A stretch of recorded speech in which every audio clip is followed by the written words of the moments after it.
ที่เคยวาดฝันมีเพียงกันตลอดไป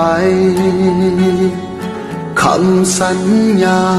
ที่เคยให้ไว้ให้ผู้ใดที่ลืมมันความเจ็บนี้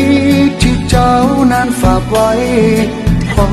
มอาลัยความห่วงหาลืมได้จังใดหมื่นพันคำสัญญาหรือคิดว่าเป็นเพียงฝัน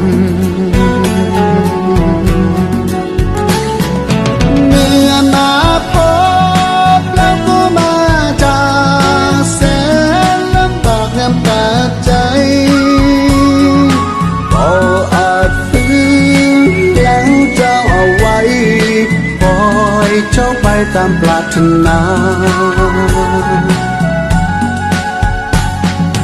แต่ชีวิตก็ยังศรัทธาอยู่ยิ้มและสู้มันเอาไว้ฟ้าหลังฝนคงจะสดใสลบล้างแผลใจความทรงจำ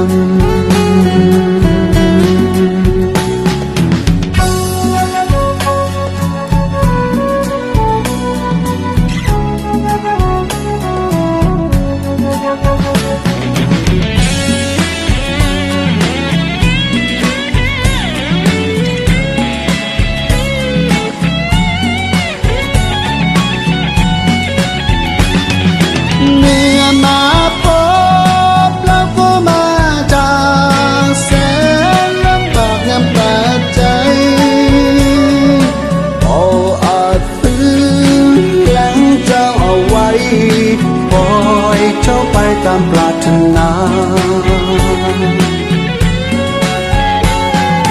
แต่ชีวิตก็ยังศรัทธาอยู่ยิ้มและสู้มันเอาไว้ฟ้าหลังฝนคงจะสดใสลบล้างแผลใจความทรงจำ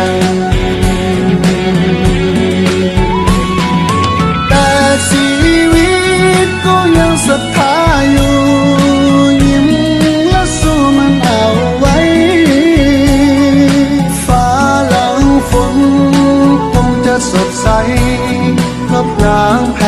ใจความทรงจำลบล้างแผลใจความทรงจำ